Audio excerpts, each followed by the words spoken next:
Hello students, पिछले video lecture में आपने ये देखा कि चुंबकीय क्षेत्र में गतिशील आवेश पर बल और उसके दो केसेस अपन ने देखे। पहला स्पेशल केस देखा, यदि आवेशित कण चुंबकीय क्षेत्र की दिशा में गतिशील हो और इस स्थिति में आवेशित कण नियत वेग से सरल रेखीय पथ पर गति करेगा। दूसरा केस बच्चों अपन ने देखा, यदि आवेशित कण चुंबकीय क्षेत्र की दिशा के लंबवत गतिशील हो तो इस स्थिति में आवेशित कण पर कार्यरत बल का मान क्या होगा? अधिकतम होगा। आवेशित कण पर कार्यरत बल का मान क्या होगा बच्चों? अधिकतम होगा। और गति के लिए आवश्यक अभिकेंद्रीय बल जो होगा वो चुंबकीय बल द्वारा ही प्रदान किया जाएगा। किसके द्वारा प्रदान किया जाएगा? चुंबकीय बल द्वारा ही प्रदान किया जाएगा। और बल की दिशा सदैव गति के लंबवत दिशा में होने के कारण गति का जो पथ होगा वो कैसा होगा बच्चों? वृत्ताकार होगा। और वृत्ताकार पथ पर गति के लिए आवश्यक अभिकेंद्रीय बल किसके द्वारा प्रदान किया जाएगा? चुंबकीय बल द्वारा प्रदान किया जाएगा।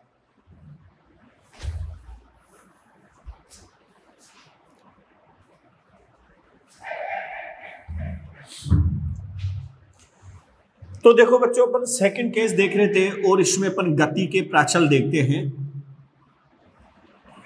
गति के प्राचल, जिसमें फर्स्ट अपन देखते हैं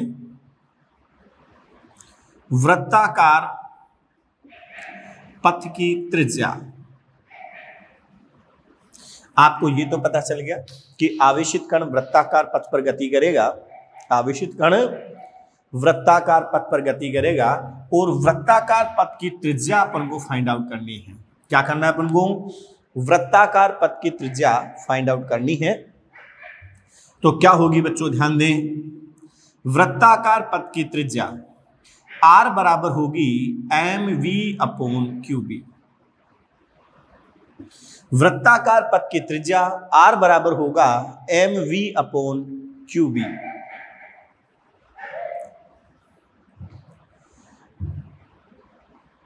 अब इसके बच्चों तीन केस बन सकते हैं। ध्यान से समझना, जो क्वेश्चन बनेगा वो तीन केस में क्वेश्चन बनेगा।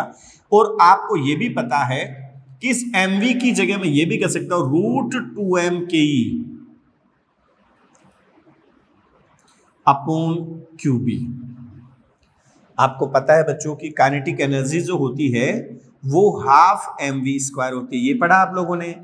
ऊपर नीचे क्या है, क्या m से मल्टीप्लाई करें तो क्या कहूंगा मैं? m² v² upon 2m is equal to kinetic energy के या mv का whole square is equal to 2m के या mv जो बनेगा वो क्या बनेगा? √2m के। संवेग जो होगा mv वो किसके बराबर होगा? √2m के बराबर होगा। तो ये बच्चों अपने पास त्रिज्या का सूत्र आ गया। अब इसमें फर्स्ट एक केस बनता है, यदि कण समान वेग से गतिशील हो। यदि कण समान वेग से गतिशील हो,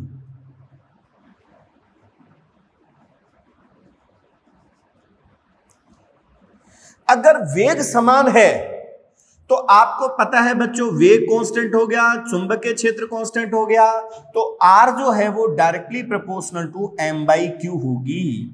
इस केस में वृत्ताकार पथ की जो त्रिज्या है वो कण के द्रव्यमान के समानुपाती और आवेश के क्या होगी? व्युत्क्रमानुपाती होगी। B,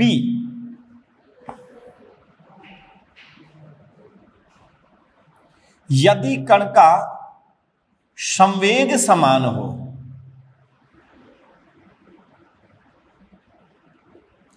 यदि कण का संवेग क्या हो? समान हो, मींस R इक्वल टू होगा mv/qb। यदि कण का संवेग समान हो तो आपको पता है कि ये तो कांस्टेंट हो गया, ये कांस्टेंट हो गया और R inversely proportional to q होगा। R इनवर्सली प्रोपोर्शनल टू क्या होगा बच्चों? q होगा। और C, यदि कण की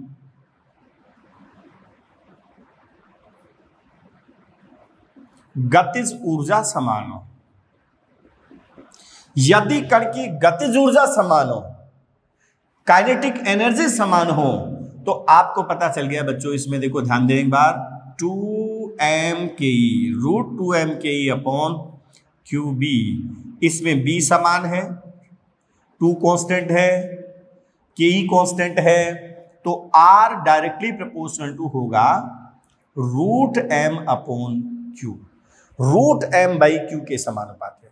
ठीक है, तो ये तो हुई बच्चों वृत्ताकार पथ की त्रिज्या, और इस पर बेस्ड अभी अपन क्वेश्चन भी डिस्कशन करेंगे। दूसरा है बच्चों गति का आवर्तकाल। गति का आवर्तकाल, आवर्तकाल कैसे निकालें? एक चक्कर में तय की गई दूरी अपॉन वेग, तो दूरी कितनी होगी बच्चों? 2πr अपॉन v, और ये बनेगा 2π अपॉन v, और r की जगह बनेगा mv/qb। v और v कैंसिल हो गया, और आवर्तकाल होगा 2πm अपॉन qb।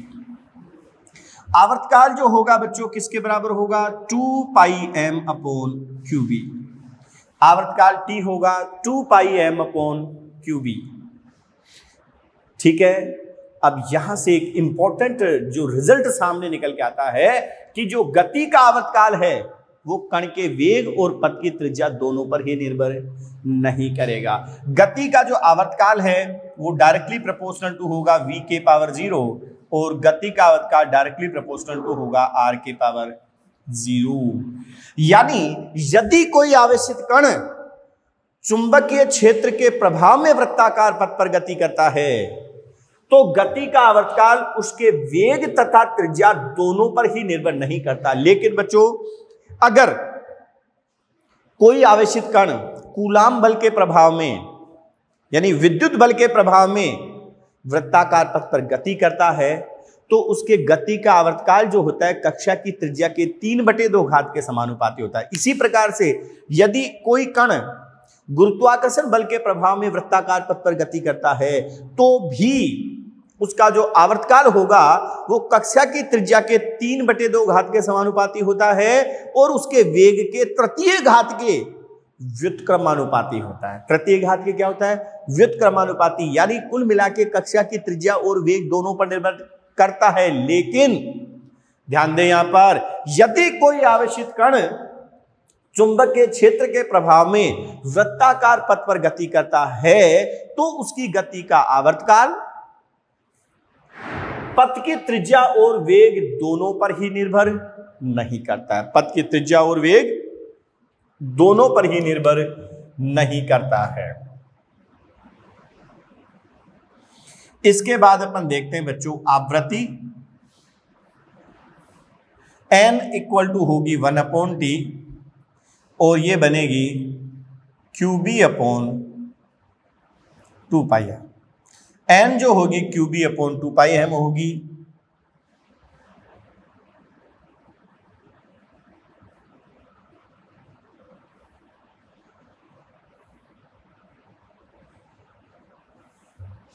और कोणीय वेग यदि अपन निकालना चाहें, कोणीय वेग ओमेगा इक्वल टू हो जाएगा 2π इंटू n, और ये हो जाएगा 2π, n की जगह QB upon 2πm। 2π n 2π cancel, और ये बन जाएगा QB/m। यानी कोणीय वेग जो है वो QB/m होगा। तो ये अपन ने देखा कि यदि कोई आवेशित कण चुंबकीय क्षेत्र की दिशा के लंबवत प्रवेश करे, तो निश्चित है कि उसकी गति का पथ क्या होगा बच्चों? वृत्ताकार होगा, और वृत्ताकार पथ की त्रिज्या आवर्तकाल किस टाइप से परिवर्तित होगा, यह भी अपन ने देखा। अब इसके पैरेलल क्वेश्चन देखो सर, एक पैरेलल चीज कि यदि कोई आवेशित कण विद्युत क्षेत्र में लंबवत गति करे, यदि कोई आवेशित कण विद्युत क्षेत्र के लंबवत गति करे, तो क्या उसकी गति का पथ भी वृत्ताकार होता है? नहीं। यदि कोई आवेशित कण लंबवत विद्युत क्षेत्र में प्रवेश करता है, यदि कोई आवेशित कण लंबवत विद्युत क्षेत्र में प्रवेश करता है, तो गति का पथ कैसा होगा बच्चों? परवलयाकार होगा।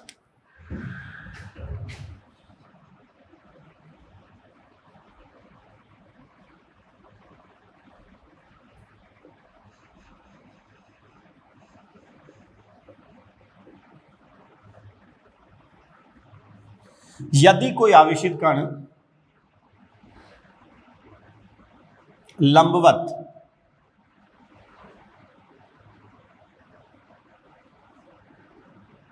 विद्युत क्षेत्र में गति करे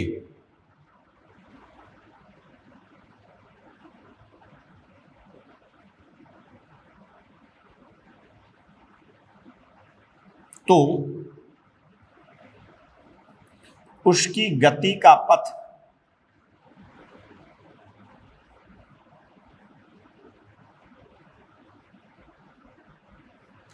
परवलयाकार होगा। कैसा होगा बच्चों? परवलयाकार होगा। तो ध्यान दें, दोनों की कंपैरेटिव स्टडी याद रखें। यदि आवेशित कण लंबवत चुंबकीय क्षेत्र में गति करता है तो गति का पथ वृत्ताकार होगा, और लंबवत चुंबकीय क्षेत्र में लंबवत विद्युत क्षेत्र में गति करेगा। लंबवत चुंबकीय क्षेत्र में गति करने पर कैसा होगा? वृत्ताकार। और लंबवत विद्युत क्षेत्र में प्रवेश करने पर कैसा होगा? परवलयाकार। क्लियर है? अब बच्चों अपन कुछ क्वेश्चंस देखते हैं इन पर बेस्ड।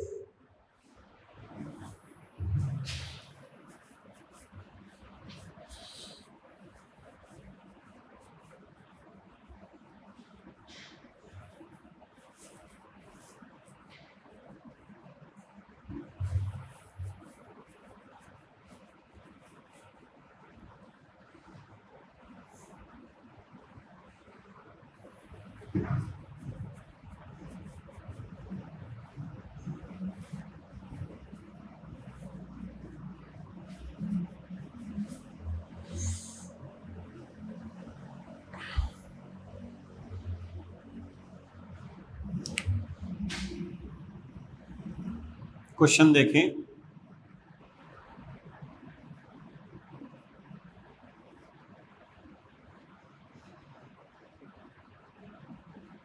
प्रोटॉन तथा अल्फा कण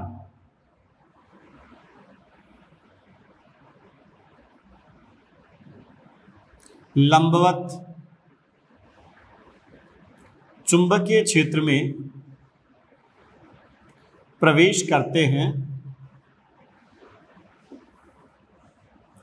प्रोटॉन तथा अल्फा कण लंबवत चुंबकीय क्षेत्र में प्रवेश करते हैं तो उनके वृत्ताकार पथों की त्रिज्याओं का अनुपात ज्ञात करो।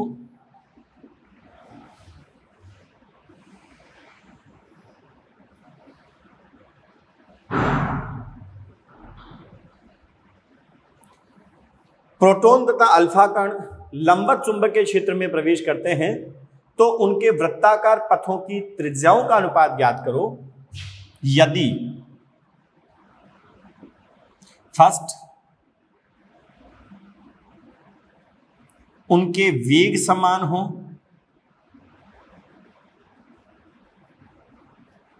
सेकंड उनके संवेग समान हो,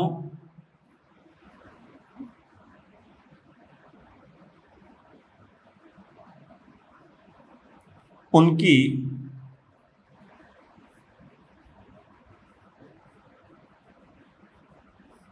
गतिज ऊर्जा समान। प्रोटॉन तथा अल्फा कण लंबवत चुंबकीय क्षेत्र में प्रवेश करते हैं तो उनके वृत्ताकार पथों की त्रिज्याओं का अनुपात ज्ञात करो यदि उनके वेग समान हो, संवेग समान हो और उनकी गतिज ऊर्जा समान हो। ठीक है बच्चों, ध्यान दो। पहला आपको पता है बच्चों R = mv/qb। पहला कह रहा है उनके वेग समान हो, यानी यहां पर देखो v कांस्टेंट है, b कांस्टेंट है, तो r डायरेक्टली प्रोपोर्शनल टू होगा बच्चों m/q। अर्थात उनके वृत्ताकार पथों की जो त्रिज्या है वो द्रव्यमान के समानुपाती और आवेश के क्या होगी? व्युत्क्रमानुपाती होगी। तो मैं ये कह सकता हूं कि rp/r अल्फा इक्वल टू होगी MP by M alpha into Q alpha by QP। द्रव्यमान के समानुपाती होगी और आवेश के व्युत्क्रमानुपाती होगी, और ये बनेगा बच्चों MP upon 4MP into 2QP upon QP। ये और ये कैंसिल, और ये होगा 1/2। क्या होगा? 1/2 means RP upon R alpha जो होगा वो 1/2 होगा।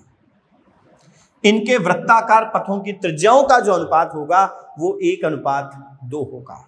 वृत्ताकार पथों की त्रिज्याओं का जो अनुपात होगा वो क्या होगा? 1:2 होगा। सेकंड, यदि उनके संवेग समान हो, R equal to mv upon QB। यदि उनके क्या हो? संवेग समान हो, मींस mv भी कांस्टेंट हो गया, b भी कांस्टेंट हो गया, और R inversely proportional to Q होगा। R इनवर्सली प्रोपोर्शनल टू क्या होगा? Q होगा। इसलिए बच्चों RP upon R alpha equal to होगा Q अल्फा अपॉन QP। केवल आवेश के व्युत्क्रमानुपाती होगा, और ये बनेगा आवेश 2QP अपॉन QP। आपको पता है कि अल्फा कण पर जो आवेश होता है वो प्रोटॉन के आवेश का दुगना होता है, और इस केस में बच्चों आ गया RP upon R alpha equal to 2:1। तीसरा केस, यदि उनकी गतिज ऊर्जा समान हो, तो आपको पता है कि R इक्वल टू होता है √2mke अपॉन QB। अब बच्चों इस केस में क्या क्या समान होगा? आपको पता है कि इस केस में आपको पता है ke समान है, B समान है, 2 कांस्टेंट है ही है, तो R डायरेक्टली प्रोपोर्शनल टू होगा √m अपॉन Q। इसलिए RP upon R alpha equal to होगा MP upon M alpha, √MP upon M alpha into Q alpha बटे QP, Q अल्फा बटे QP। और ये बनेगा बच्चों MP upon 4MP into 2QP upon QP, और ये होगा 1:2 इंटू 2:1, और ये आ जाएगा 1 मीन्स 1:1। इस केस में दोनों की त्रिज्याएं क्या हो जाएंगी बच्चों? समान हो जाएंगी। नेक्स्ट क्वेश्चन,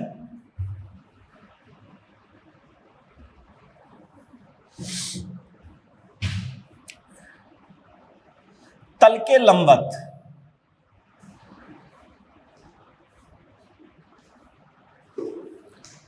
लंबवत नीचे की ओर कार्यरत समरूप चुंबकीय क्षेत्र में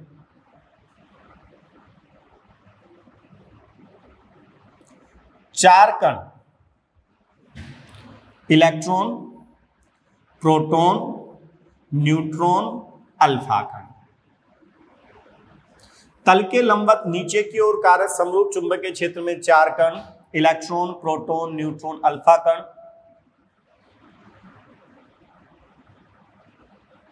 समान वेग से प्रवेश करते हैं।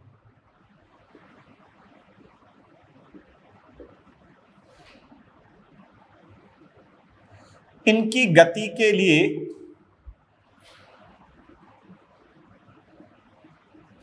चार पथ प्रदर्शित हैं।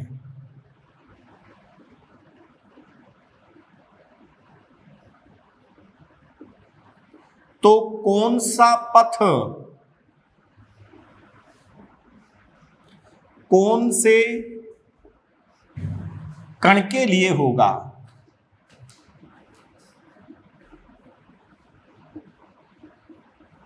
ये आपको पहचान करनी है। तल के लंबवत नीचे की ओर कार्यरत समरूप चुंबकीय क्षेत्र में चार कण इलेक्ट्रॉन, प्रोटॉन, न्यूट्रॉन, अल्फा कण समान वेग से प्रवेश करते हैं। इनकी गति के लिए चार पथ प्रदर्शित हैं। तो कौन सा पथ कौन से कण के लिए होगा? ये बच्चों आपको ज्ञात करना है। कौन सा पथ कौन से कण के लिए होगा ये आपको ज्ञात करना है। ठीक है, तो देखो ये अपने पास तल के लंबवत नीचे की ओर कार्यरत समरूप चुंबकीय क्षेत्र है।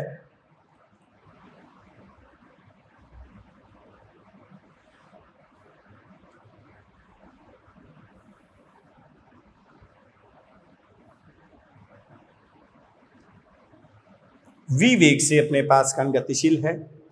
ये q आवेश है जो v वेग से गतिशील है।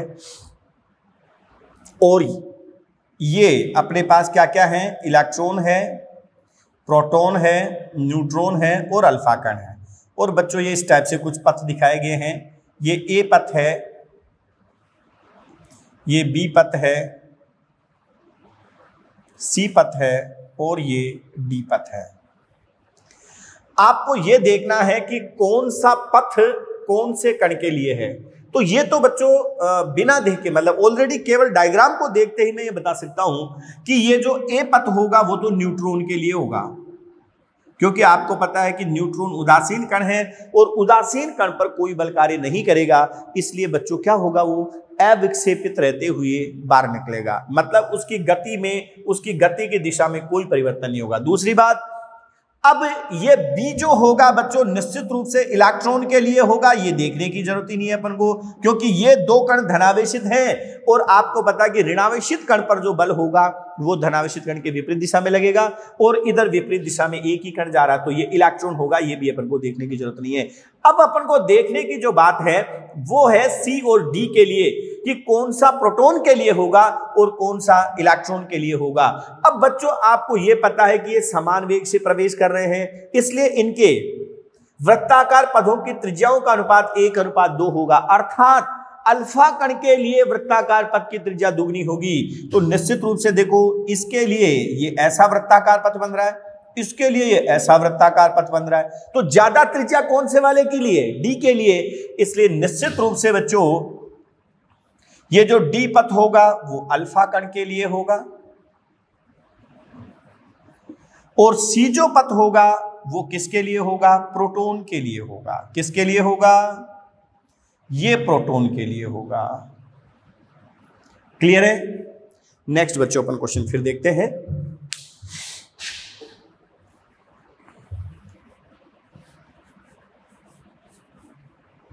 क्योंकि आपको पता है दाएं हाथ की हथेली के नियमानुसार चुंबकीय क्षेत्र इधर है, गति इधर है, तो धनावेश पर बल इधर लगेगा, तो धनावेशित कण इधर मुड़ेंगे तो ऋणावेशित कण इधर मुड़ेंगे।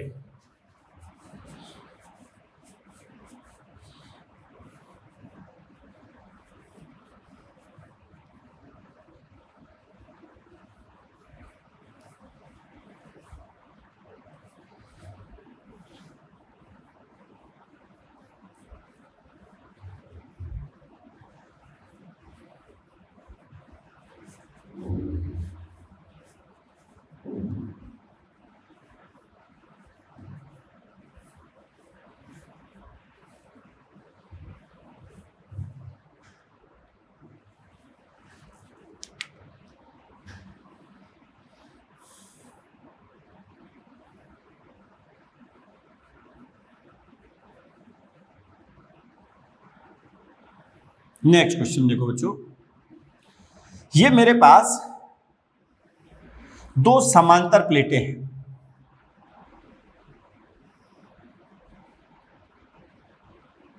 और इन प्लेटों के बीच की दूरी d है।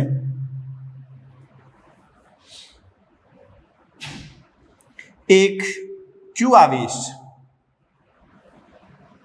अधिकतम किस वेग से इन प्लेटों के बीच में प्रवेश करे और ये तल के लंबवत नीचे की ओर कार्यरत समरूप चुंबकीय क्षेत्र में ये प्लेटें स्थित हैं। तो ये आवेशित कण किस अधिकतम वेग से प्रवेश करे कि ये ऊपर वाली प्लेट जो ये ए प्लेट है और ये बी प्लेट है, यानी प्लेट बी से न टकराए, प्लेट बी से न टकराए। अब आपको पता है बच्चों, जैसे ही ऐसे एंटर करेगा तो ये इस टाइप से वृत्ताकार पथ पे गति करेगा ऐसे, और कुल मिला के मैं ये कह सकता हूं कि इसके वृत्ताकार पथ जो डी होनी चाहिए वो greater than equal to R होनी चाहिए। यानी इसके वृत्ताकार पथ की जो त्रिज्या होनी चाहिए वो d से कम होनी चाहिए, या मैं ऐसे कहूंगा कि जो d है वो should be greater than equal to mv upon qb, और v should be less than equal to qb d by m, और v का जो मैक्सिमम मान है वो qb d बाई m के बराबर है। यानी ये आवेशित कण जो है वो अधिकतम qb d बाई m से इसमें प्रवेश कर सकता है कि वो ऊपर वाली प्लेट से टकराए नहीं। क्वेश्चन आपके समझ में आ गया होगा। ये अपने पास दो प्लेटें हैं ए और बी, इनके बीच की दूरी d है, एक q आवेश और ये समरूप चुंबकीय क्षेत्र तल के लंबवत नीचे की ओर कार्यरत समरूप चुंबकीय क्षेत्र में रखी गई हैं। तो एक आवेशित कण जो है वो अधिकतम किस वेग से इसमें प्रवेश करे कि वो ऊपर वाली प्लेट से न टकराए, ऊपर वाली प्लेट से न टकराए। ये कब नहीं टकराएगा? जब इसके वृत्ताकार पथ की जो त्रिज्या है वो इस दूरी d से कम हो, या मैं कह सकता हूं दूरी d जो है वो वृत्ताकार पथ की त्रिज्या से ज्यादा हो। d should be greater than equal to mv upon qb और v should be less than equal to qb d upon m। अब वेग का मान या तो इससे कम या इसके बराबर हो सकता है। तो बच्चों जो बराबर वाला मान होगा वो कौन सा होगा? इसका अधिकतम मान होगा। बराबर वाला जो मान होगा वो इसका अधिकतम मान होगा, और अधिकतम वेग जो होगा वो बनेगा qb d by m। Next बहुत ही इंपॉर्टेंट क्वेश्चन है बच्चों, ध्यान देना।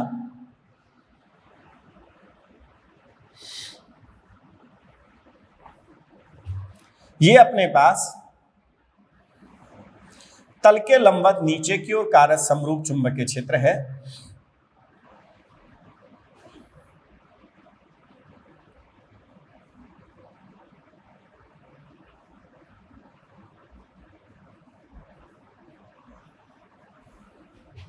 और एक आवेशित कण इधर v वेग से, q आवेश है वो v वेग से 45 डिग्री कोण पर प्रवेश करता है, और निश्चित रूप से आपको पता है कि चुंबकीय क्षेत्र के लंबवत गति कर रहा है तो वृत्ताकार पथ में गति करेगा। और इस टाइप से ये क्या होता है, यहां पर ये थीटा कोण पर बाहर निकलता है। सपोज करो कि ये, अब आप अगर इस वृत्त को मैं पूरा बना दूं तो ये वृत्त निश्चित रूप से ऐसा वृत्त बनेगा।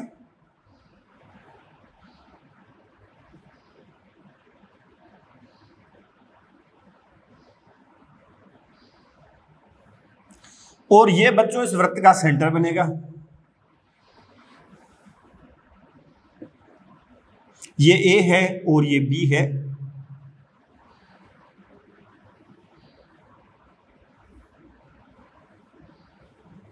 ये वृत्ताकार पथ की क्या बनेगी? त्रिज्या बनेगी। यानी ये समरूप चुंबकीय क्षेत्र जो है वो बी है, एक आवेशित कण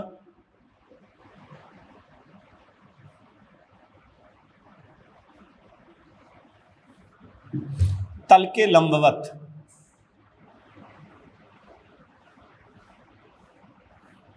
नीचे की ओर कार्यरत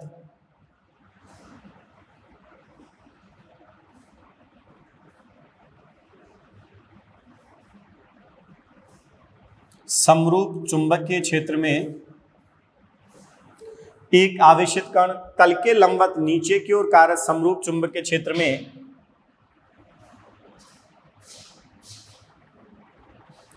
प्रवेश करता है।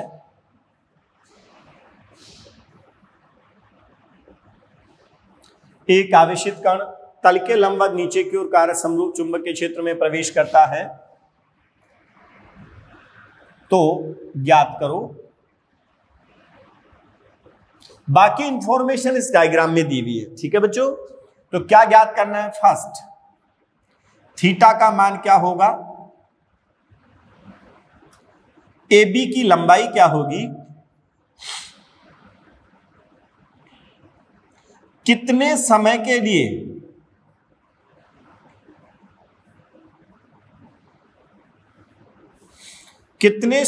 लिए आवेशित कण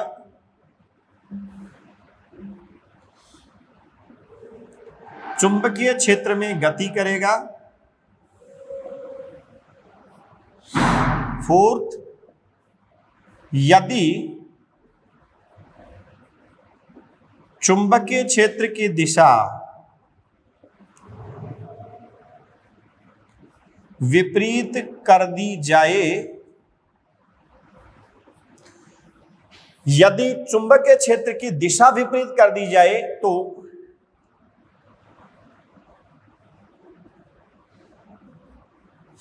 आवेशित कण कितने समय के लिए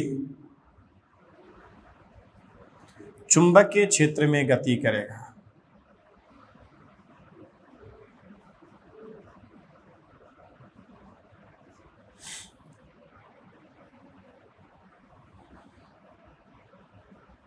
सॉल्यूशन देखें बच्चों, ये आपको पता है कि बच्चों ये वृत्ताकार पथ पर स्पर्श रेखा के अनुदिश गति कर रहा है, तो स्पर्श रेखा के अनुदिश ही बाहर निकलेगा और निश्चित रूप से बच्चों थीटा की वैल्यू क्या होगी, 45 डिग्री होगी। Second, A B. अब बच्चों सपोज करो कि ये जो पॉइंट है वो सी है और ध्यान दें जब ये कोण 45 डिग्री है तो निश्चित है कि ये कोण भी 45 डिग्री ही होगा। यदि दो रेखाओं के बीच में कोण थीटा हो तो उनके लंबों के बीच में भी कोण क्या होता है बच्चों, थीटा। तो ये जो स्पर्श रेखा है वो त्रिज्या के लंबवत होगी और ये वाई एक्सिस एक्स एक्सिस के लंबवत होगी। इसलिए ये कोण 45 है तो ये भी 45 होगा और श्योर है कि ये कोण भी क्या होगा बच्चों, 45 होगा। क्लियर हो गया। अब देखो आपको ये भी पता है कि जो AB होगी वो किसके बराबर होगी, 2BC के बराबर होगी और ये बराबर होगी 2BC का मान किसके बराबर होगा, R इंटू कोस साइन 45 के बराबर आ जाएगा। सही है। आपको पता लंब बराबर होता है कर्ण इंटू साइन थीटा और बच्चों आ जाएगी 2R इंटू 1/√2 और ये आ जाएगी √2R। क्या बनेगी, √2R बनेगी। और थर्ड, इस पर ध्यान दो, इस वृत्ताकार पथ के केंद्र पर अंतरित कोण कितना हो गया टोटल बच्चों, 90 डिग्री। और पूरे वृत्त के द्वारा कितना कोण होता है बच्चों, 360 डिग्री होता है। कितना होता है, 360 डिग्री होता है।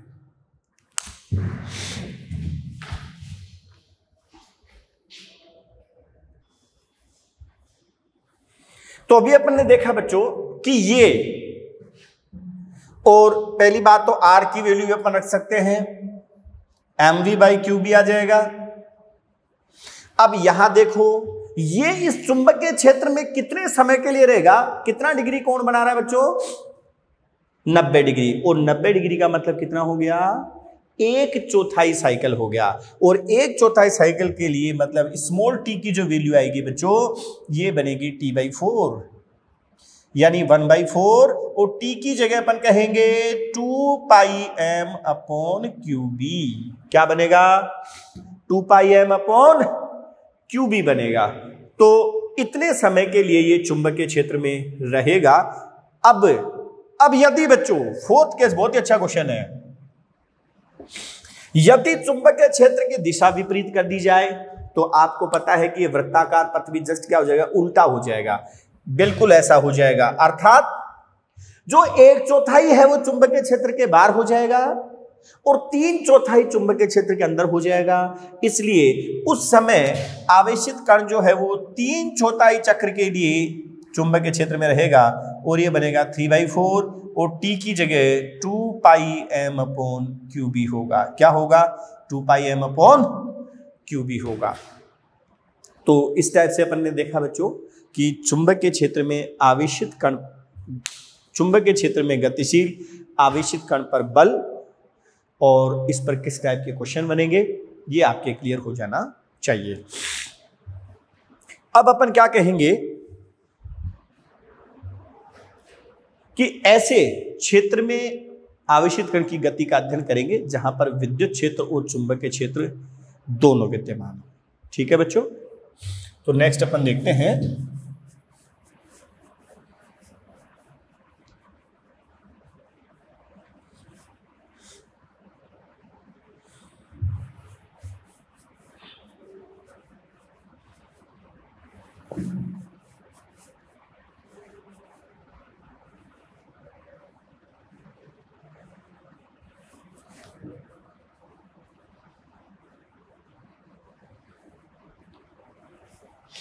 संयुक्त विद्युत व चुंबकीय क्षेत्र में आवेशित कण की गति।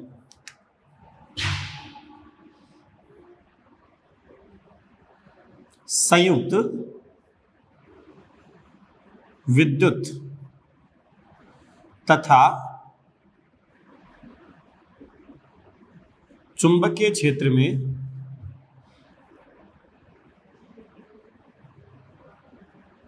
आवेशित कण की गति।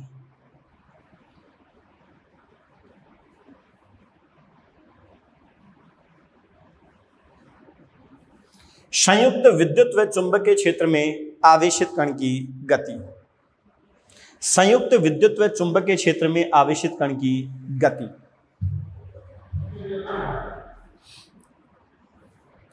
और इसका पहला एग्जाम्पल है वेग वर्णकारी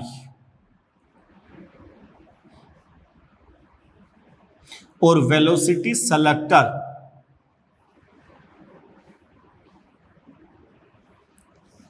वेग वर्णकारी एक ऐसी विद्युत चुंबकीय युक्ति है जो एक निश्चित वेग से गतिशील आवेशित कणों को अविक्षेपित रहते हुए गुजरने देती है, वह अन्य कणों को क्या कर लेती है, रोक लेती है।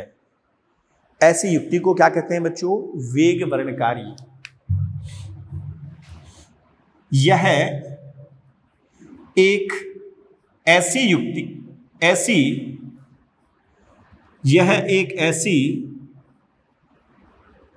विद्युत चुंबकीय युक्ति है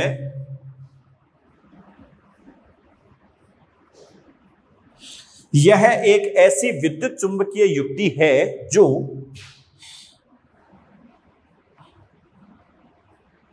एक निश्चित वेग से गतिशील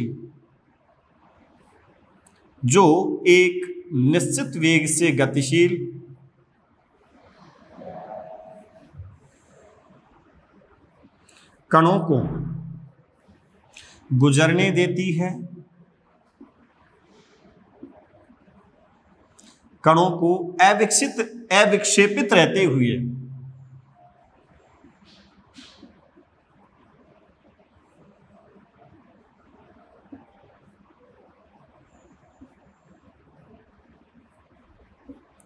गुजरने देती है तथा अन्य कणों को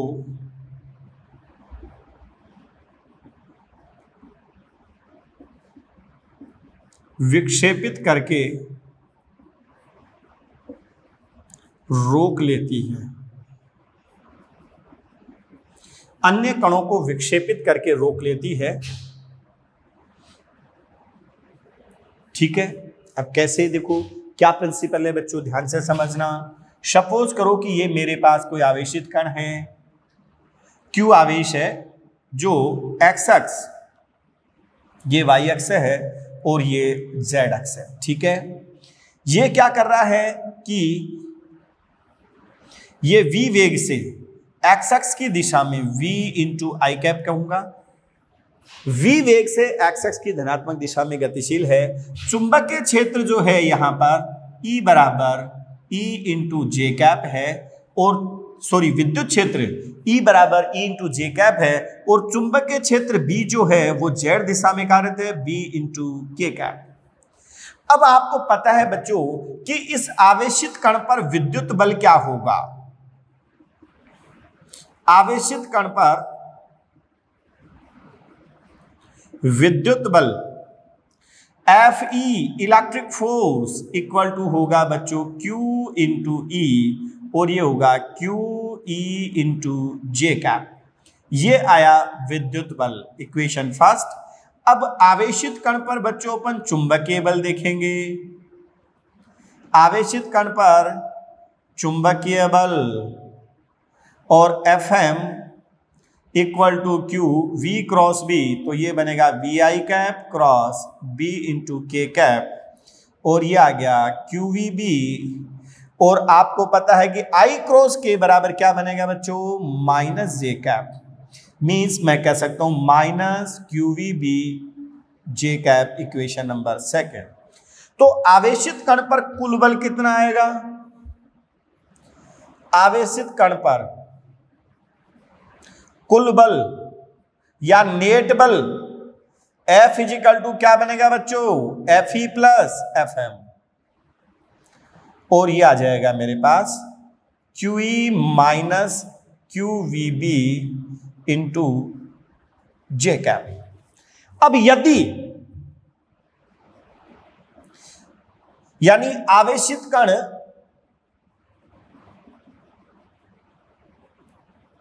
अविक्षेपित बाहर निकलेगा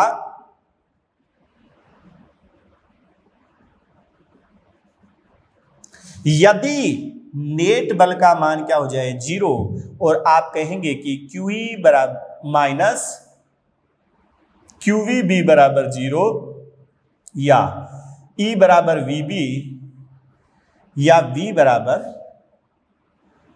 E बाई बी। V का मान किसके बराबर होगा, E बाई बी के बराबर होगा। V बराबर क्या होगा, E बाई बी के बराबर होगा। यानी केवल वे ही कण चुंबकीय क्षेत्र में अविक्षेपित रहते हुए बाहर निकलेंगे, केवल वे ही कण चुंबकीय क्षेत्र में विद्युत और संयुक्त विद्युत और चुंबकीय क्षेत्र में अविक्षेपित रहते हुए बाहर निकलेंगे जिनका वेग E बाई बी के बराबर हो। अगर उनका वेग E बाई बी से कम है तो वो भी विक्षेपित होकर रुक जाएंगे, और V बाई बी से ज्यादा है तो E बाई बी से ज्यादा है तो वे भी विक्षेपित होकर क्या होंगे, रुक जाएंगे। क्लियर है बच्चों?